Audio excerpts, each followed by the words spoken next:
Hi Pisces! This is Pisces Hub. Welcome to my channel. So for today's video, gagawa tayo ng weekly reading for Pisces from August 19 to August 25, 2024. Okay? So alamin natin kung ano yung mga posibleng mangyari for Pisces sa linggong ito gamit ang ating tarot card po. Okay?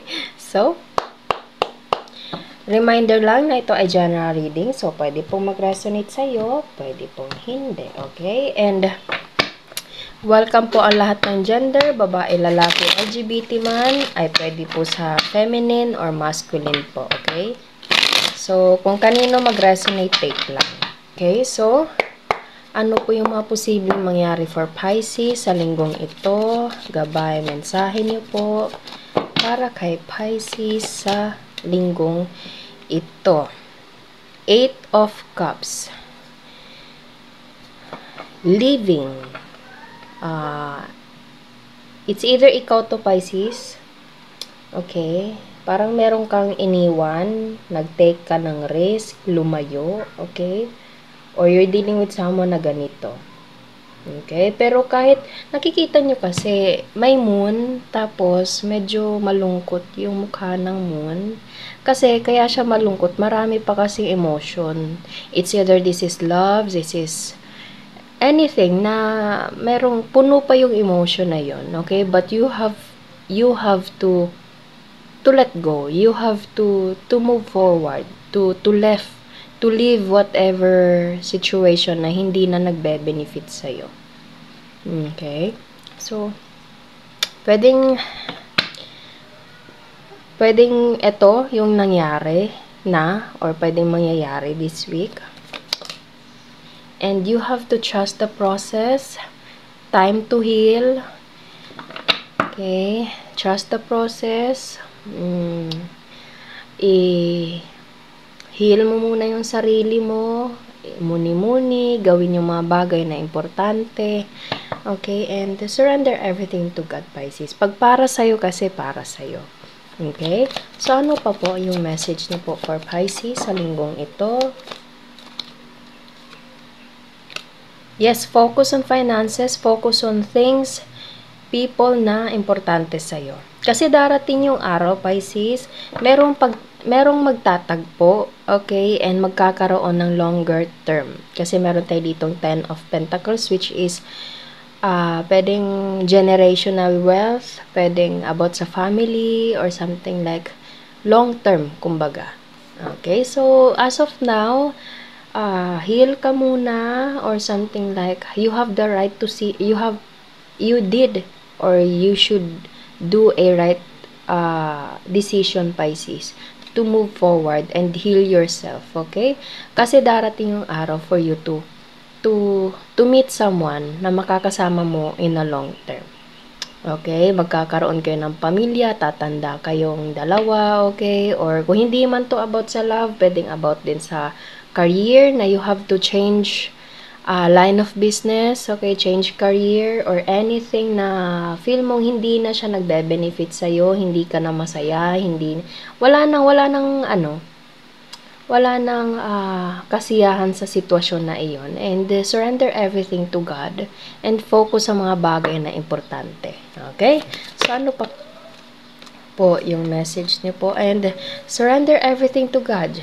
Everything will change on your life to be a better situation, Pisces. Ito kasi is like parang change the situation, life-changing situation, kumbaga. Okay? So, parang ano ito pag hindi ka na masaya or something like, wala nang rason pa para manatili doon, Pisces, kahit punong-puno pa ng pagmamahal, kahit punong-puno pa ng, alam mo yun, emotion or whatever, you have to respect yourself and to move on. Okay? And time to heal. Darating din yung araw na magkakaroon ka nito and magbabago yung buhay mo. Okay? So, as of now, this week, maybe mag-focus ka sa mga bagay na importante. Okay? So, ano pa po yung message niyo po for Pisces sa linggong ito? And surrender everything to God. You are destined for a greater purpose, Pisces. The Magician. Okay?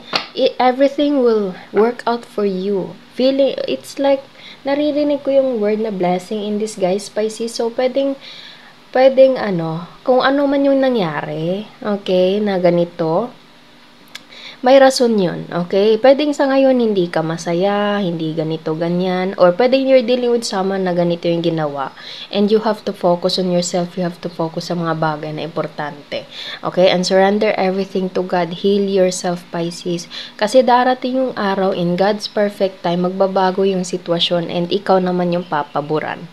Okay? So, kung ano man yung mga nangyari, ano man yung mga bagay, sitwasyon na hindi mo maintindihan sa ngayon, darating din yung araw na mag-heal ka, and at the same time, tatawa ka, Pisces, magiging masaya ka sa kung ano man yung nakalaan para sa'yo, okay? So, medyo yung reading, and yes, there is someone na nakalaan para sa'yo. Two of Cups, this person will never leave you. Hindi kagaya nito, Pisces. Hindi ka iiwan ng taong to, or hindi mo to iiwan kasi nagi-give and take itong sitwasyon, itong relationship na ito.